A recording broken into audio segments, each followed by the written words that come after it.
Oh, good lord, no. What a disaster. Unfortunately, this is precisely what happens when sellers don't properly secure their fragile items when they send them through the post. As you can see, this display piece arrived with shattered parts and damaged paintwork and is therefore simply not fit for purpose, which is a real shame, especially for something as nice as this. Now luckily yours truly is here to put things right. It's on fire! But not just right, I'm going to make this classic Cyberman head better and stronger than how it was when it first started out. So without further ado, my friends, pull up a seat, make yourself comfortable, I'll go grab some tools, and you can tag along with me as I restore this piece for my client.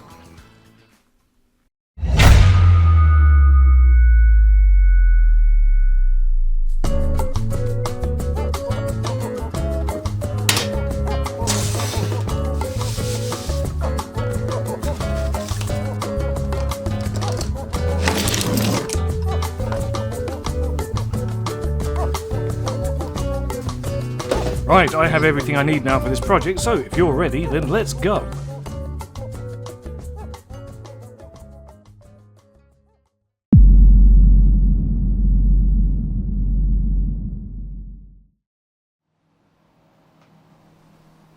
Given that the handles are completely shattered and repairing them just isn't worth it, obviously I'll need to build some new ones from scratch, but this does mean that they have to be sprayed in the correct silver to match the colour of the rest of the head. However, seeing as that itself is full of scratches and scuffs anyway, I may as well just give the entire head a full respray and have done with it. In that light, I first have to strip everything down in readiness for the restoration work ahead of me, and I'll begin that by removing the lamp, the eye mesh, and of course the mouth blanking plate.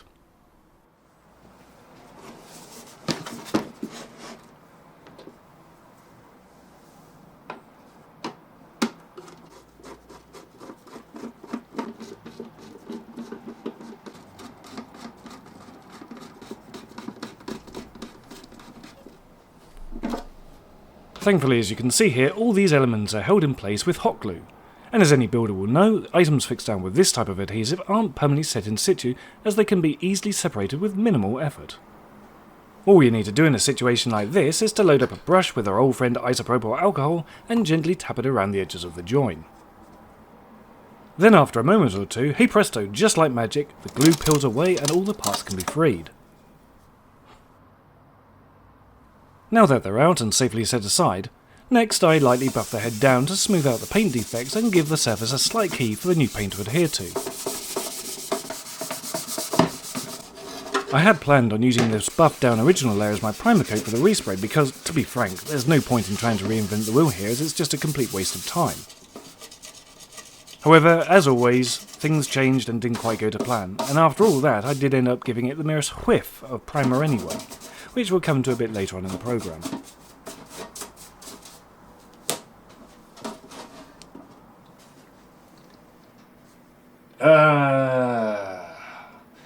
I've just looked at the footage, and in case any of you out there think you've spotted something, you haven't spotted anything. It's not what you think it is. My flies are not undone in this shot. It's just the way the flap that covers the flies, or the zip, hangs. So don't worry about it. I'm not wandering around with my flies undone. Not like I've never done it before, I have, but not here. So don't worry. I'll soon sort this out.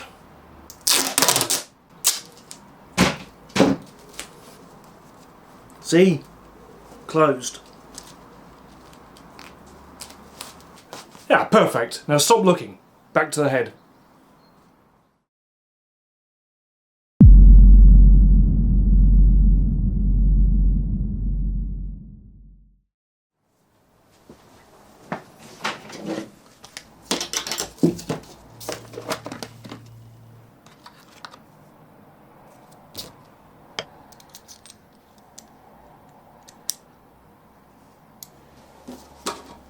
The first big task of the restoration was to use a rotary tool to remove the remnants of the original handlebars and to grind away the fixing resin that held the bars in place from the inside.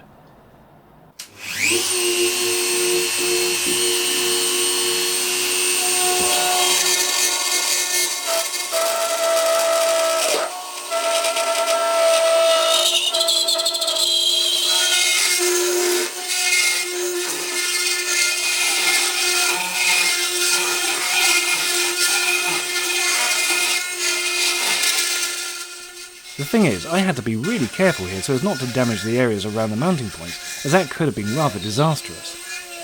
The last thing that I need on a job like this is to have to carry out extra repair work, so a steady hand was paramount here. Shit, it's on fire!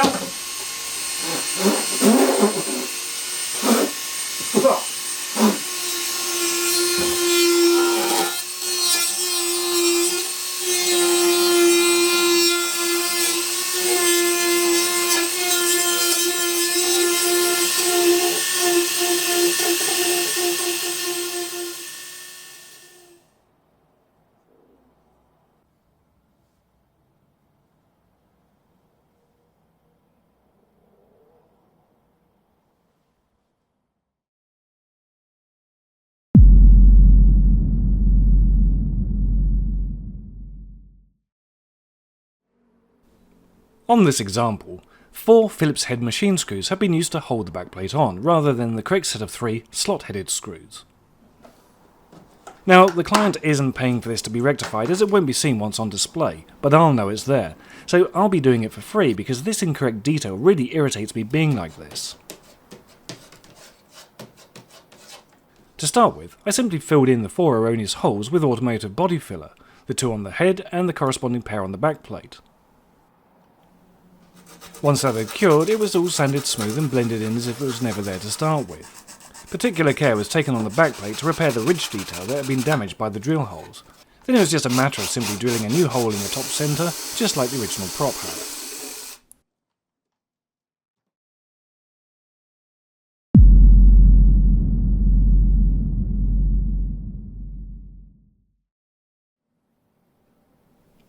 Out with the old and in with the new.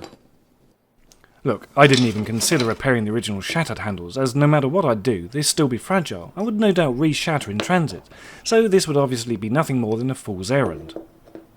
No, it's far better just to cut our losses and simply build a new, this time from metal tubing and plastic elbow joints, which would make them far stronger and more durable than before. First, however, I needed to glue one of the originals back together to take some measurements from to pattern the new replacements.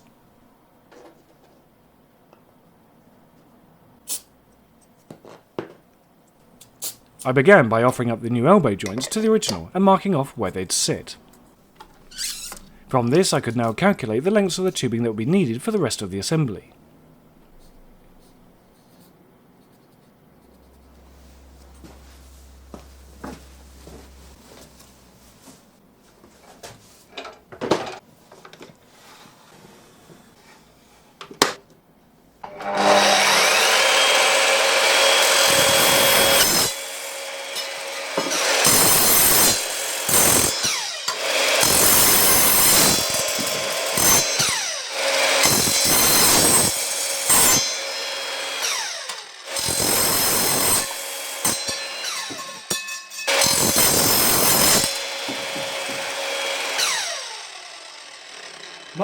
Much painful, extremely danger.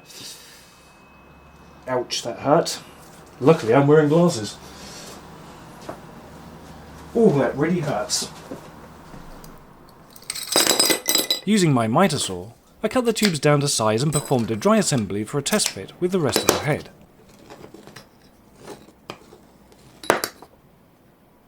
I actually really like that with all that chrome. Once I knew that everything was lining up as they should, I could then permanently bond the handle parts together in readiness for the next pass. And bollocks, got it all over my fingers.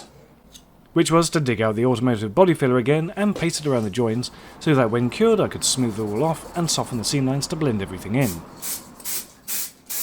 A quick coating of primer was laid down, followed by a tack pass of silver, as this helps to achieve a decent coverage in the difficult to reach areas on the inside of the bars before they become a fixed part of the head. Once dry, I then used a wooden spacer to set the handles at the correct position in relation to the rest of the head, and from there, I then mixed up some fiberglass paste to attach the bars on from the inside.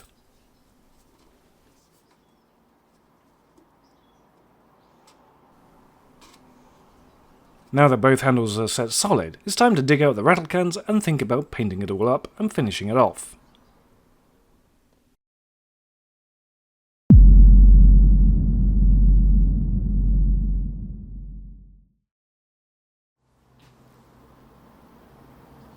Okay, it's coming to the end of the day with this head. I've just put in the handles. Now, originally I said I wasn't going to respray this in terms of an undercoat. I was just going to sand the original stuff down, buff it out a bit, give it a key, and then whack on a load more silver. However, having thought about it, this little bit here and this bit under here gives me cause for concern. There's also a little bit here. As you can see, it's the yellow primer showing through. Now, if I just hit this with silver, there's every possibility that through that silver, no matter how many coats I put on, you might see a little blemish just there. It's the same with the plate here, where I've put in those pieces of filler, and the same on the back of the head. There's no paint on it whatsoever, so I think the best bet here is to give it the very smallest whiff of primer. I'm just going to lay something down just to sort of cover these marks.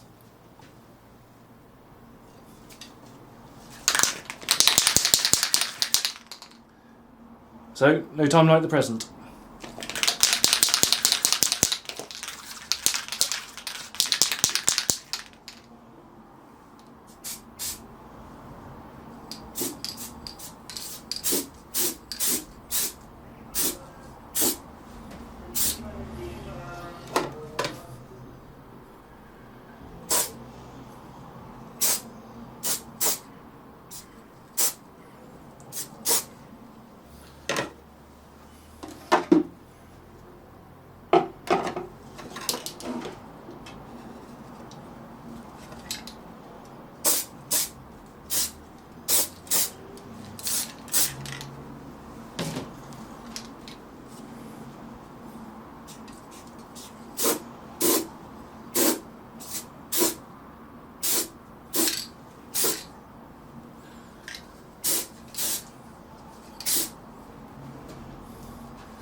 Is there anywhere else? Nope, I think. Yeah, that's enough. Don't touch it, leave it as it is. Actually, while I'm here, I've also sprayed the inside black. You probably can just about make that out in there, but all that fiberglass that I put in there, just sprayed it black to keep it all nice and neat. So, that really is the end of the day. I shall leave that. And tomorrow, hopefully the weather's going to be good. It's been way too hot really today, so that's why I'm not doing it now. It's just... yeah.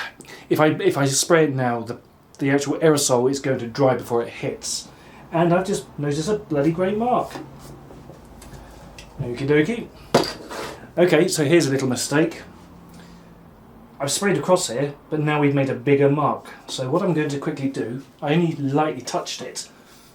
I'm going to take a little bit of wire wool and buff it.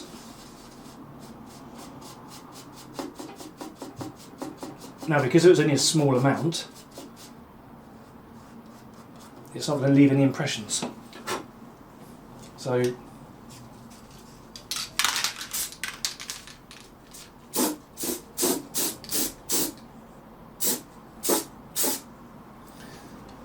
there we go. Leave that to dry. I'm going to buff it down a bit more, and then, like I said, spray it tomorrow.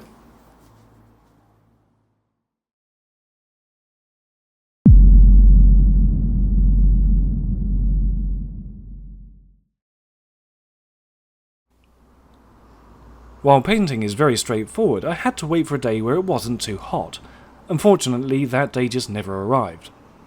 Contrary to popular belief, the UK does actually benefit from some very hot summers. In the end though, I had no option but to just go for it, and as it turned out, I did this on the hottest day of the year, smack bang in the middle of a heatwave. Praying to the prop-making gods that the atomised paint wouldn't dry before it even hit the head, I was careful to get a good and even coverage all over the piece, paying particular attention to the areas in and around the new handlebars, as well as the underside of the jawline and the earmuffs where the paint was originally missed, something that's very easily done on an item with this kind of geometry. I then left the head out in the sun to allow the paint to fully cure off and bake in. The final task in this restoration was to add back all the detail parts that I'd removed earlier on. The lamp, the eye mesh, and of course the mouth blanking plate. So where are we? Okay, Flash Harry the voiceover guy has just said that we're going to deal with the mesh, the lamp and the mouth plate. Now okay, I've got to put those back, but before I can put them back, I do want to just attend to something. Now let's just bring them over. Here we go. As you can see, they're all covered in hot glue. We'll have a look at this in a minute, but for now I can forget about the mesh because I'm not going to use that. And I was going to demonstrate the mouthpiece, but the glue's fallen off as I picked it up, so we can put that off to one side. However, this, the lamp part, is kind of interesting. Now, I know I showed you the IPA trick earlier, but I thought I'd show it to you again.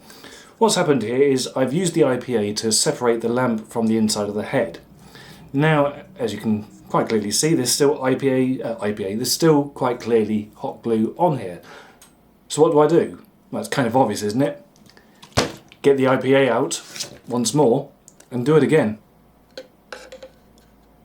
Now, just like before, I've loaded up a brush with IPA, and what I'm going to do is I'm just going to tap it all the way around, just along that edge there. And if you can see that, you can see that the IPA is actually wicking underneath there and causing it to release. So I'm going to just twist it round and do it again. It's a really simple job, easy to do, and literally takes moments. But that's probably worked its way in now. Let's just have a look, just wipe the brush off a bit. I mean, it will evaporate anyway, but let's see what's happened. Has it released? Let's have a look. Probably could do with a touch more there. I'm hoping... Oh, no, it's actually coming off. Look how easy that is. Literally, it comes off. Very easy. So, yeah, if you do ever use hot glue for anything, do it like I do. Use it as a temporary measure. You know, because sometimes you may want to service something. So, like this Cyberhead, if it wasn't for this hot glue, there's no way I would have been able to service the head properly. I would have more than likely have had to have masked this off whilst it was stuck inside the head. But if you hot glue something in, it's only ever there until you take it off again. So anyway, according to the script, I've now got to get on with the eye mesh, so onto the eye mesh, I guess. Right then, this type of aluminium mesh was only used on the Cyberman costumes from the 1980s. But with the head that I'm working on being a 1960s piece, this meant that I had to have a woven wire gauze instead, so naturally I wanted to completely replace it. Thankfully, I had some left over from a previous project. The old pieces were then used as a guiding template so that I could cut out the accurate replacements quickly and with ease. With that task done, I grabbed the hot glue gun and then awkwardly began to stick everything back into place whilst trying not to obscure the view of the camera. Not an easy task in such a cramped space, I can assure you. Lastly, I replaced the Phillips head bolts for the rear cover with accurate slot-headed machine screws, and that was it. I was done. The Cyberhead was now completely restored and upgraded, if you'll excuse the pun. Yeah, I'm really pleased with that. Yeah, I really like that. Now, do I have to give it back to the client? Because I actually kind of want this. Do you think of mind? Probably not.